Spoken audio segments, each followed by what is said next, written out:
Mr. Marston. How are you? Good, Miss McFarland. How are you? I'm well. Would you mind riding with me to Armadillo? I've got to get some supplies and I could do with the company. Of course.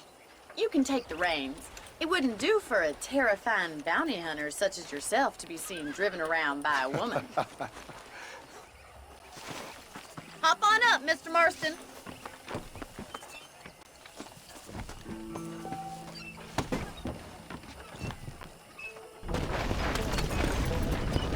You're looking much better, considering you were almost buzzard food a couple days ago. I have you to thank for that, miss. So do tell me, have you needlessly risked your life since we last spoke? No, miss, I have not. Well, that's a relief. Perhaps there's hope for you yet. I wouldn't bet on it. Oh, there's always hope, Mr. Marston. You can't be a rancher in this kind of country if you don't believe that.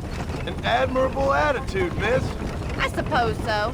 I can't think of any other way to stay sane, to be frank. What about you? Have you ever given up hope altogether? Hope hasn't really entered into it. It's not really something I think about. A peculiar outlook. I can't really say I understand you. I can't always say I do either. Oh, don't be so deliberately enigmatic. I'm not, miss. Yes, you are. You are being deliberately obscure as a substitute for having a personality. I just know there are two theories to arguing with women, and neither one works. I'm not even going to dignify that gibberish with a response.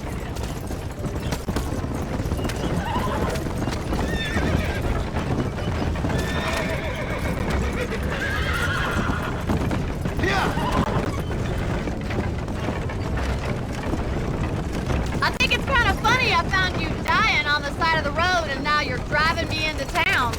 You have a strange sense of humor. Well, you must admit, it's an unusual start to a friendship. I didn't realize we were friends, Miss McFarland. Oh, please. Now who's being funny? Listen, I know that business with Williamson is your business, but I don't know. You've been good to us, and I don't think you're a bad man. A little stupid, perhaps, but not rotten. I just worry about you gallivanting around these parts like you're some kind of deranged bounty hunter. Like Paul always says, don't go waking snakes. I appreciate your concern for us lesser mortals, Miss McFarland. I really do. And if there was any other way out, I'd take it. I can assure you of that.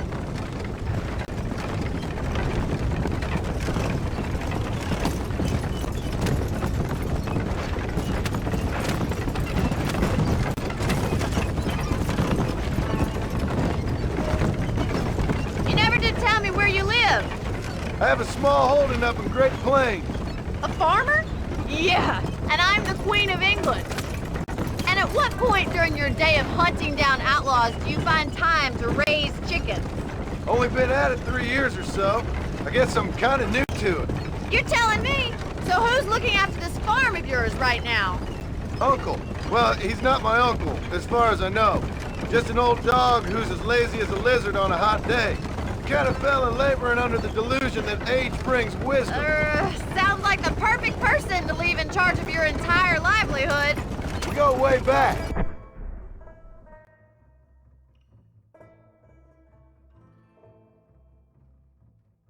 And I didn't have a lot of choice. I'd be getting back there if I was you. That's what I'm trying to do, miss.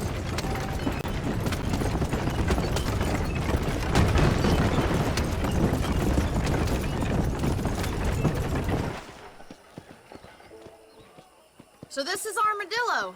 Manhattan it is not, but it does okay for us.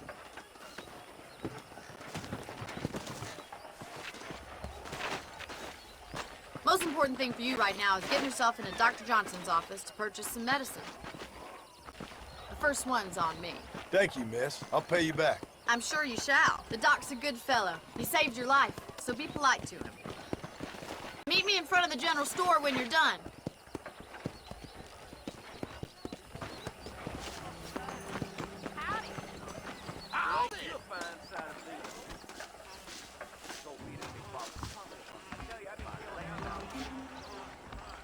Just finished helping a patient. How can I help you? Hello, sir. I got stock of them electric belts if you need to lose weight. Tim Thank you kindly. Off with an engine woman.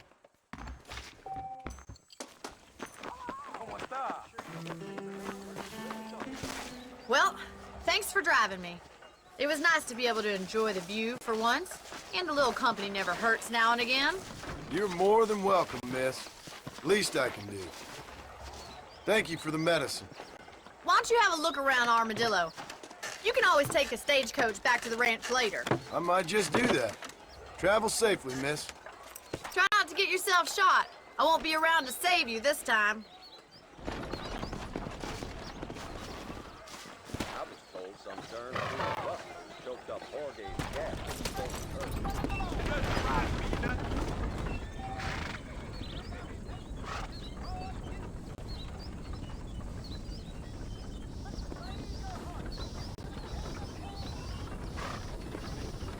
Me for it.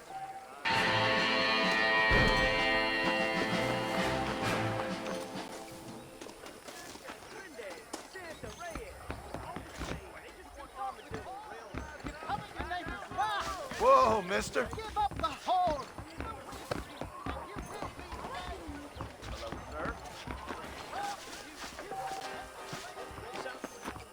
I chased that fella all the way to Mexico.